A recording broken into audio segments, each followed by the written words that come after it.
प्यारे भाइयों और बहनों, आप सभी को प्रभु यीशु मसीह के पवित्र और सामर्थी नाम में सादर सलाम। वीआईसीसी इंडिया परिवार आपके लिए प्रार्थना करता है परमेश्वर से कि आप दीर्घायु बने रहें और पूर्ण निरोग बने रहें। प्रियो, मैं निरोग और दीर्घायु की बात इसलिए कर रहा हूं कि 2020 और 2021 में सारी दुनिया में एक ऐसी महामारी ने प्रवेश किया जिसने मानव इतिहास को उलट पुलट कर रख दिया है। यूं तो मानव ने इन महामारियों का हिसाब 165 ईस्वी से ही लगाना शुरू कर दिया था, परंतु वर्तमान समय में हम पाते हैं कि कोरोना महामारी एक ऐसी महामारी सिद्ध हुई है जिसने साइंस को भी चुनौती दे डाली है। अब तक सारी दुनिया में 43.5 लाख से ज्यादा लोग मौत के मुंह में समा चुके हैं।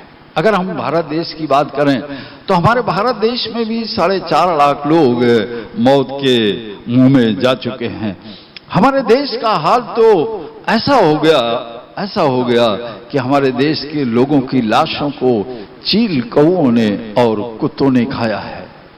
हमारे देश की पवित्र नदियों में लाशें उतरा रही थी। प्रियो, ये महामारी इतनी घातक सिद्ध हुई है जो मानव इतिहास के लिए बेहद खतरनाक साबित हुई है।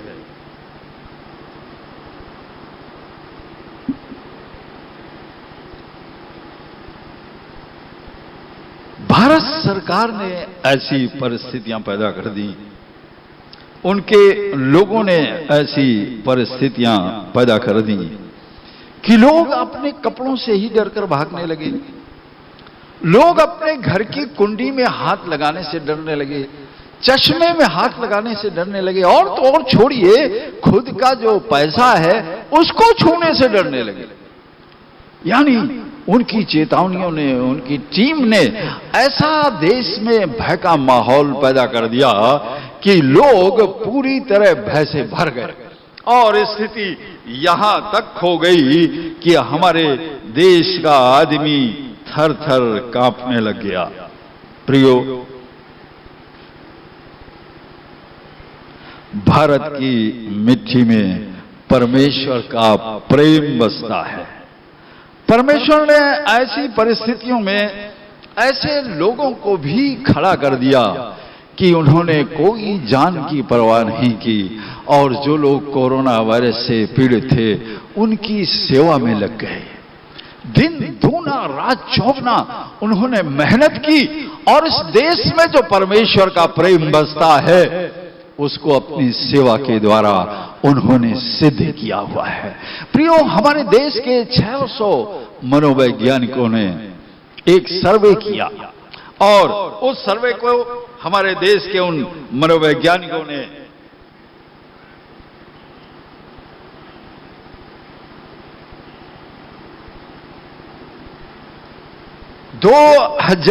जून 2020 ईस्वी में रिपोर्ट को जारी किया।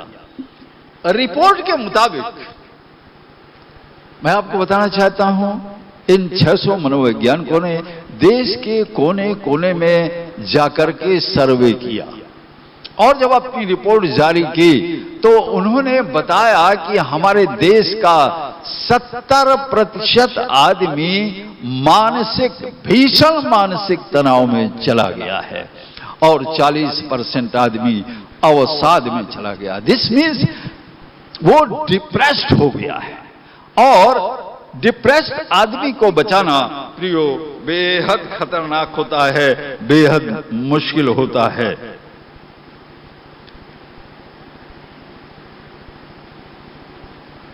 आप चिंतन करें, कलीसिया चिंतन करें, क्या इस रिपोर्ट के अंदर ईसाई भी आते हैं? इस रिपोर्ट के अंदर कलीसिया के लोग आते हैं? देखिए, मैं आपको बताना चाहता हूं, विषाणु वैज्ञानिकों के अनुसार मानो 30 लाख 20,000 वायरस के बीच में जिंदा रहता है।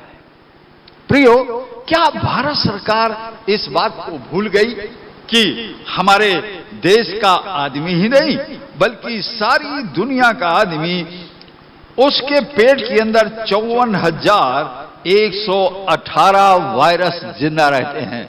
अगर ये 54,118 वायरस उसके आंतों में ना हो तो वो आदमी जिंदा नहीं रह सकता है।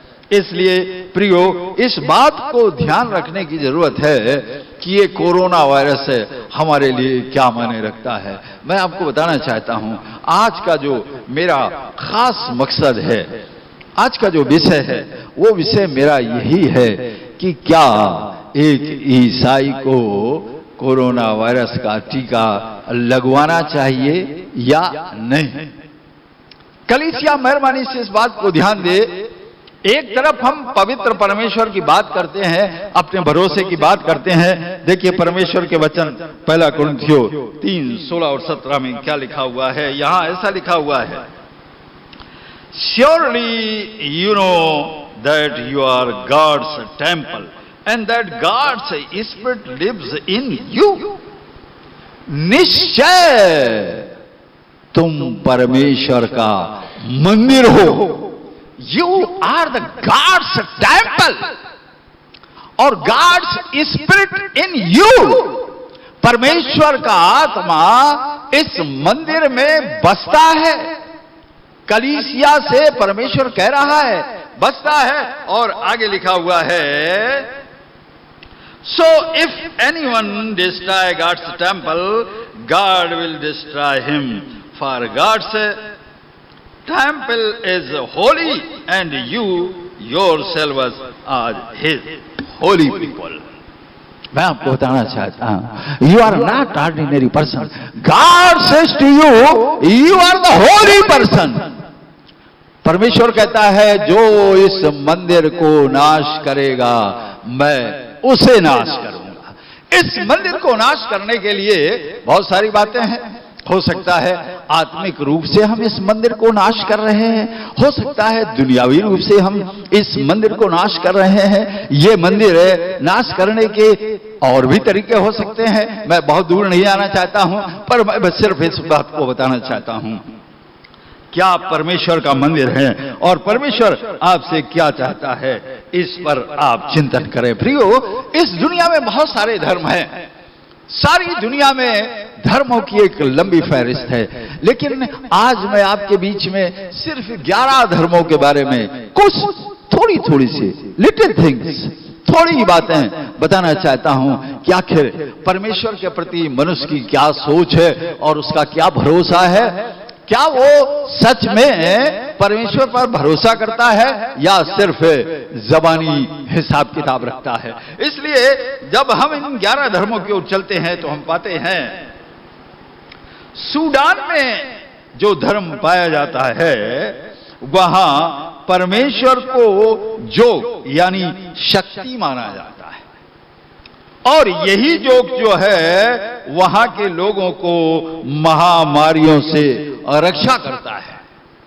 अगर आप घाना की ओर चलें तो घाना में भी एक धर्म पाया जाता है, और इस धर्म का नाम है दिंका, और ये दिंका धर्म ही है जो मनुष्यों की महामारियों से रक्षा करता है। परंतु यहां पाते हैं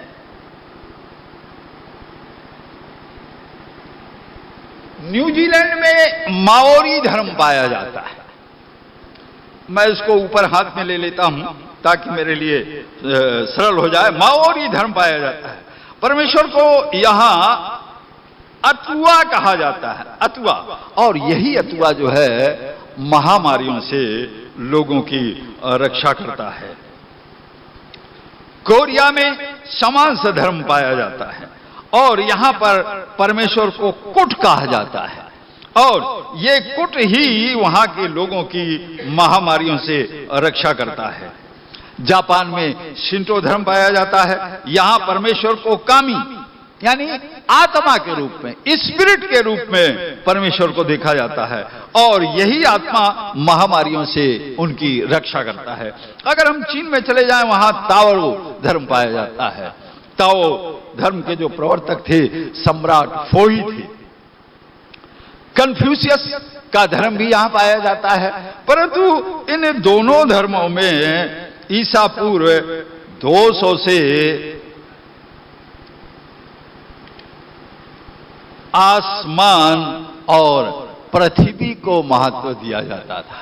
यहां परमेश्वर के प्रति उनके विचार दूसरे तरह के हैं। यहां पृथ्वी और आसमान को प्रधानता दी गई है। ईश्वर की विचारधारा यहां पर नगण्य है। अगर हम हिंदू धर्म की ओर चलते हैं तो ये धर्म जो है दार्शनिकता पर आधारित है। इसका जो दर्शन है वो बहुत ही डीप है, वेरी डीप है, बहुत गहरा दर्शन है। और यहां ईश्वर की विचारधारा जो पाई जाती है, इस ईश्वर की विचारधारा में ब्रह्म पाया जाता है, और ये ब्रह्म ही मनुष्य की रक्षा करता है। अगर हम यहूदी धर्म के बारे में बात करें तो यहां हम पाते हैं कि यहूदी धर्म में जो नाम परमेश्वर को दिया गया वो नाम यहोवा है, और ये यहोवा ही महामारियों से उनकी रक्षा करता है। आइए उन्हीं के पवित्र धर्म शास्त्र में अगर हम चलेंगे और हम पाएंगे जेनेसिस चैप्टर 2 और वर्ष 27, उत्पत्ति की पुस्तक 2 अध्याय, जेनेसिस चैप्टर 2, उत्पत्ति की पुस्तक में चलेंगे 2 अध्याय, और हम यहां पर पढ़ेंगे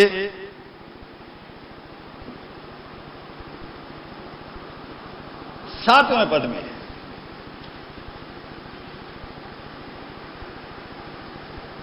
यहां पर ऐसा लिखा हुआ है, Then the Lord God took some soil from the ground and formed a man out of it. He breathed his life, giving breath into his nostrils, and the man began to live. यहां पाते हैं कि परमेश्वर ने अपने हाथों से आदम को बनाया, मनुष्य को बनाया, और उस मनुष्य में परमेश्वर ने खुद का श्वास फूंक दिया। और जब उस मिट्टी में परमेश्वर ने अपने श्वास को फूंक दिया, वही मिट्टी जीवित मनुष्य बन गया। इसलिए यहूदियों ने परमेश्वर का नाम यहोवा दिया। इसलिए प्रियो, हम पाते हैं कि अलग अलग धर्मों में अलग अलग तरीके की विचारधारा पाई जाती है, लेकिन सभी धर्म एक ही बात की घोषणा करते हैं कि हमें परमेश्वर की ओर जाने की जरूरत है। अगर हम बौद्ध धर्म की बात करें तो इसका उदय जो है ईसा पूर्व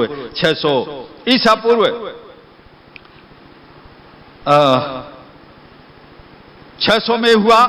महात्मा बुद्ध के परिनिर्वाण के बाद बौद्धों ने महात्मा बुद्ध को ही भगवान घोषित कर दिया। हालांकि वहां परमेश्वर के बारे में बहुत ही दूसरी तरह के विचार पाए जाते हैं, लेकिन जब तक महात्मा बुद्ध जिंदा थे तब तक बात आगे नहीं बढ़ी।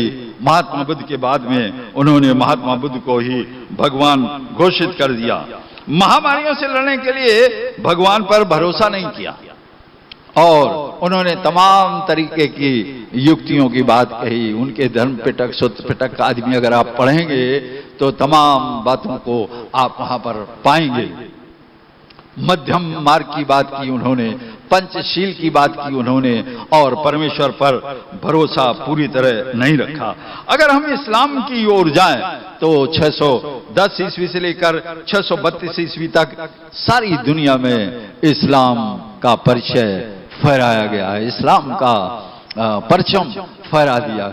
और सारी दुनिया में इस्लाम की एक ही विचारधारा है कि परमेश्वर महान है, अल्लाह हो अकबर, परमेश्वर महान है। और उन्होंने परमेश्वर को ही, अल्लाह ताला को ही सबसे बड़ा स्थान दिया और इस अल्लाह के बल पर ही महामारियों से उनकी रक्षा होती है।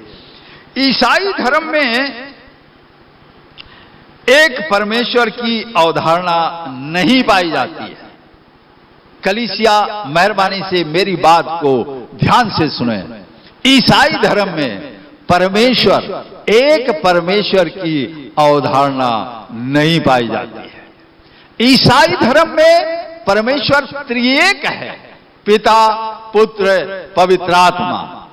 परंतु ये त्रिएकता ऐसी उलझी हुई है कि इन तीनों में से किसी को भी अलग नहीं किया जा सकता है। इसलिए इस त्रिएक परमेश्वर के द्वारा ही एक ईसाई की पूरी सुरक्षा होती है। अगर आप इतिहास पर नजर डालें तो प्रथम मानव सभ्यता में मेसोपोटामिया की ओर अगर आप जाते हैं तो आप देखेंगे मेसोपोटामिया से ये लोग चले, यहूदी लोग, और मेसोपोटामिया से चलते चलते कनान में जाकर बस गए। और यही इस्राएल की मंडली कनान में बसने के बाद में यहीं से, इसी यहूदी धर्म से ईसाई धर्म का उदय हुआ। प्रियो, इसी यीशु मसीह ने उन्हें बताया कि मेरा श्वास तुम्हारे अंदर है, इसलिए तुम खुद भी ईश्वर हो। खुदावंद यीशु मसीह ने जब यहूदियों से कहा तुम खुद भी ईश्वर हो तो बड़ी अव्यवस्था फैल गई, लोग उसके खिलाफ खड़े हो गए। परंतु परमेश्वर के वचन में अगर हम चलें और भजन संहिता 42 को निकालें, भजन संहिता 82 साम 82, यहां पर देखिए क्या लिखा हुआ है। साम 82, यहां पर परमेश्वर ने ऐसा बोला, 6वें पद में ऐसा लिखा हुआ, you are gods, I said, all of you are sons of the most high। तुम परमेश्वर हो, तुम परमेश्वर की संतान हो। अगर आप हिंदू धर्म के दर्शन में जाएंगे तो हिंदू धर्म में आदि गुरु शंकराचार्य ने कहा अहम ब्रह्मास्मि, मैं ही ब्रह्म हूं। लेकिन प्रियो, मैं आपको बताना चाहता हूं, मैं पहले बता चुका हूं, ये धर्म जो है बहुत दार्शनिकता पर आधारित है। तो बहुत ज्यादा आप इस पर टीका टिप्पणी नहीं कर सकते हैं कि आखिर आदि गुरु शंकराचार्य क्या कह रहे हैं। लेकिन यहां स्पष्ट लिखा हुआ है कि तुम ईश्वर जरूर हो, लेकिन किस तरह ईश्वर हो कि तुम ईश्वर की संतान हो, तुम उसके बेटे और बेटियां हो, इसलिए तुम ईश्वर हो। तुम्हारे अंदर ईश्वर का आत्मा रहता है, तुम्हारे अंदर ईश्वर का श्वास है, इसलिए तुम ईश्वर हो। इसलिए प्रियो मित्रों, मैं आपका ध्यान कोरोना वायरस की ओर लिए जा रहा हूं, कोरोना वैक्सीन के लिए जा रहा हूं। कोरोना वैक्सीन हमें लगाना है या नहीं लगाना है, इस बात को हमें बहुत गहराई से सोचना है। एक तरफ परमेश्वर की प्रतिज्ञाएं हैं, उसकी आज्ञाएं हैं, उसके आदेश हैं, उसकी आशीषें हैं, और दूसरी तरफ हमारे लिए कोरोना वायरस से बचने के लिए एक दवा है। उस दवा के प्रति हमारी क्या धारणा है, क्या विचारधारा है, ये हमें जानने की जरूरत है। हम पाते हैं यहां पर परमेश्वर ने कहा तुम ईश्वर हो। इसमें कोई दो राय नहीं है कि कोरोना महामारी बेहद खतरनाक है, कोई दो राय नहीं है।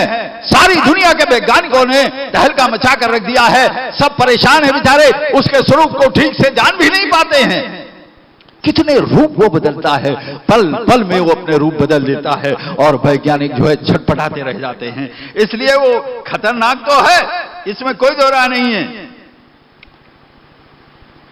और ये बीमारी इस समय खात्मे की ओर जरूर है, लेकिन सरकार और लोग तीसरी लहर की घोषणा कर रहे हैं कि तीसरी लहर आने वाली है।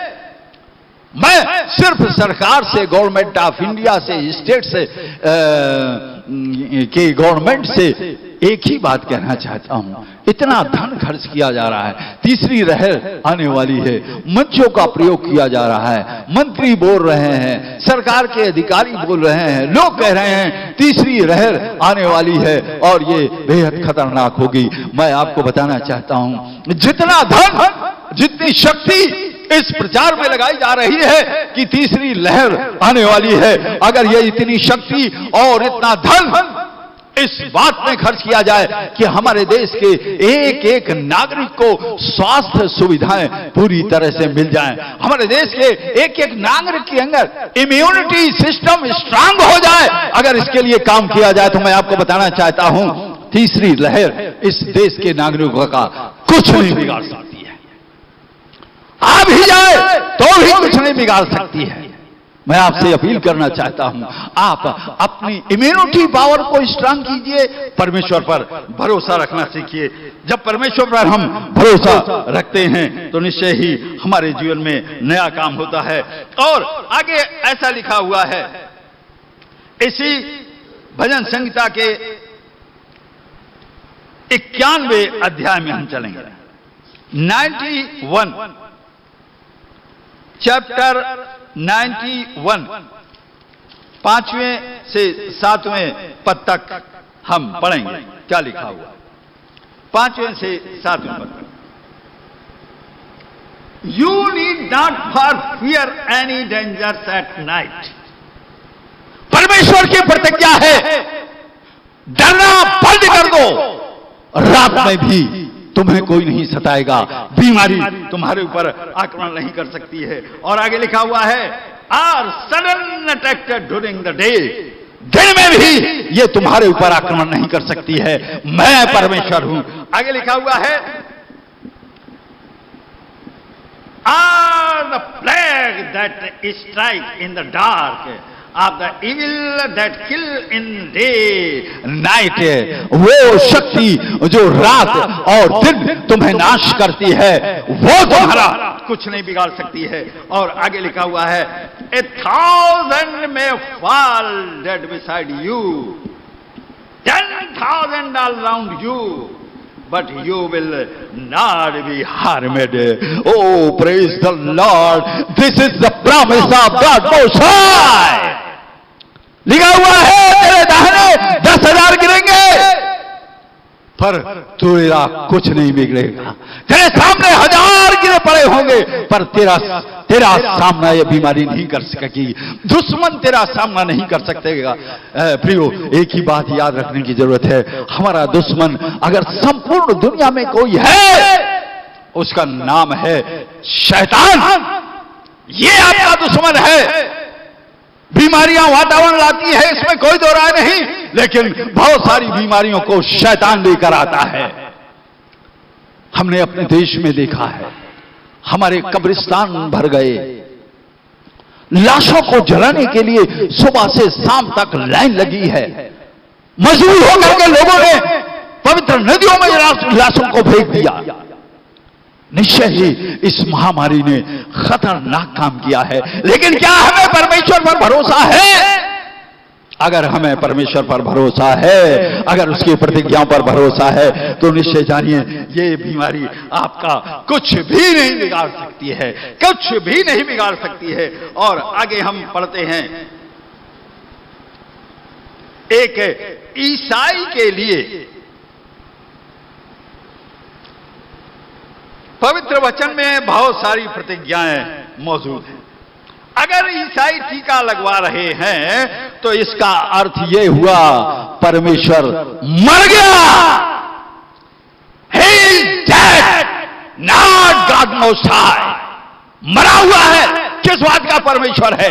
अगर हमारी रक्षा नहीं कर रहा और अगर हमारी रक्षा करने वाला परमेश्वर है, तो क्या एक ईसाई को टीका लगवाना चाहिए?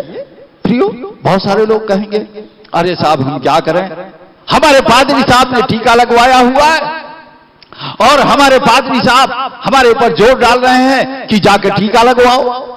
बहुत सारे लोग ऐसे हैं प्रिय मित्रों, YouTube पर जाएं और YouTube पर आप पाएंगे कि वो टीके के बारे में बहुत सारी बातें कर रहे हैं और बहुत सारी बातें करने के बाद में अंत में एक ईसाई के ऊपर टीका लगवाने और ना लगवाने की बात को थोप देते हैं। लेकिन मैं प्रभु यीशु मसीह का सेवक है, कलीसिया का सेवक है, डंके की चोट से कह रहा हूं कि एक ईसाई को टीका नहीं लगवाना चाहिए। मेरी बात आप मानते हैं या नहीं मानते हैं, ये आपके ऊपर डिपेंड करता है। एक ईसाई को टीका लगवाने का मतलब है परमेश्वर मर गया है। प्रिय मित्रों, मैं आपको और एक जानकारी देना चाहता हूं। इस टीके के अंदर जानवरों का सीरम मिला हुआ है और हर टीके के अंदर हमारे देश में 4 टीकों को मान्यता प्राप्त है। इन चारों टीकों में जानवरों का सीरम है और आप पाएंगे कि जानवरों का सीरम धार्मिक दृष्टिकोण से समस्याओं को पैदा करता है। 1857 में हमारे देश में गदर हुई थी और उस गदर का कारण ये जानवर लोग ही थे। इसलिए हमें सावधान होकर आगे को बढ़ना है और देखना है कि हमें क्या करना है। प्रियो, अब एक ईसाई कहेगा कि अरे साहब, मैं तो सरकारी कर्मचारी हूं और मेरे विभाग में ये आदेश है कि कोई भी कर्मचारी बगैर टीका लगवाए नहीं रह सकता है। बिल्कुल ठीक है, सरकार का काम है, वो सरकार अपना काम कर रही है, उसे करना भी चाहिए। आप ठीक सवाल कर रहे हैं। मैं क्या करूं साहब, मुझे तो मजबूर होकर टीका लगवाना पड़ेगा, नहीं टीका लगवाऊंगा तो हो सकता है सस्पेंड हो जाओ। बिल्कुल ठीक कह रहे हैं आप, मैं डंके की चोट से आपसे कह रहा हूं, आप अपने उच्च अधिकारी के पास जाएं और उसे बताएं कि साहब, मैं ईसा मसीह का चेला हूं, मैं ईसा मसीह पर भरोसा करता हूं, मैं पूरी तरह स्वस्थ हूं, मुझमें कोई बीमारी नहीं है, कोई कमजोरी नहीं है, आखिर मैं टीका लगवाऊं तो क्यों लगवाऊं। प्रियो, इस बात को याद रखिए, देश की कोई भी सरकार, प्रदेश की कोई भी सरकार आपको जबरदस्ती टीका नहीं लगा सकती है, आपके ऊपर डिपेंड करता है। फिर वो अधिकारी कहेगा भाई ठीक है, अगर ऐसी बात है तो आप तो है डॉक्टर के पास जाना पड़ेगा। कहिए हाँ जरूर जाऊंगा, निश्चय जानिए, आप कहिए मैं अदालत में जाऊंगा, अदालत में जाकर इस बात को प्रमाणित करूंगा कि मुझे टीका लगवाने की जरूरत नहीं है। और अदालत का एक ही आदेश होगा, इस आदमी का चेकअप किया जाए और जब आपका चेकअप होगा तो ये टॉमस मैसी डंके की चोट से कह रहा है कि आपके अंदर इतनी एंटीबॉडी मिलेगी कि अगर एक कोरोना का मरीज आपको 10 बार भी छुए तो आपका कुछ नहीं बिगड़ेगा। आप चिल्लाकर ऑफिसर को बताइए तो कि मैं यीशु मसीह का चेला हूं, निश्चय जानिए वो आपकी बात को मानकर कहेगा ठीक है भाई, नो प्रॉब्लम। नहीं मानता है तो कहिए मैं अदालत जाऊंगा, आपकी नौकरी भी बचेगी, आपका भरोसा भी बचेगा और आपके जीवन में एक नई क्रांति आएगी, नई क्रांति आएगी और आपकी जो संतानें होगी उनके अंदर एक ऐसा पावर पैदा होगा जो हमारे देश को बदलने के लिए काफी होगा। हमारे देश में इम्यूनिटी के लिए एक नया काम शुरू हो जाएगा। आप करके तो देखिए। प्रियो, हम थोड़ा सा आगे की ओर चलेंगे।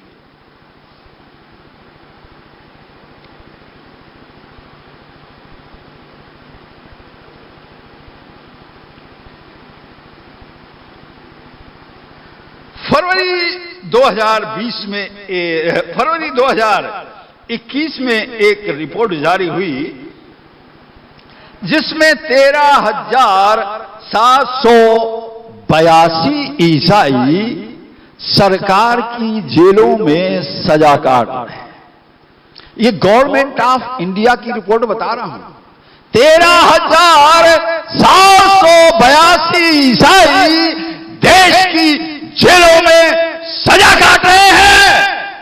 मैं आपको बताना चाहता हूं, इन्होंने कलीसिया का अपमान किया है, इन्होंने परमेश्वर का अपमान किया है, क्योंकि ये एक ईसाई का काम है मानो मानो मानो मानो कल्याण। एक ईसाई का काम है प्रेम को फैलाना, एक ईसाई का काम है लोगों के जीवन को बचाना। इन्होंने लोगों के जीवन को बचाया नहीं, इन्होंने लोगों के जीवन को मुसीबत में डाला है, और उसी का न्याय परमेश्वर ने किया है कि जेल के अंदर सजा काट रहे हैं। एक ईसाई जेल के अंदर सजा काटे, इसका मतलब है कि वो प्रभु पर भरोसा करने वाला नहीं है।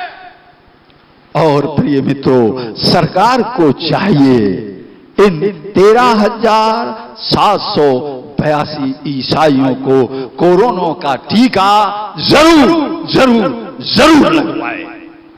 इन्हें कोरोना टीका की जरूरत है, ताकि जब ये जेल से छूट कर आए, इनके जीवन में परिवर्तन आए, ये चर्चों में जाए, शायद इनकी जिंदगी बदल जाए और मानवता के लिए ये काम करने वाले साबित हो सके।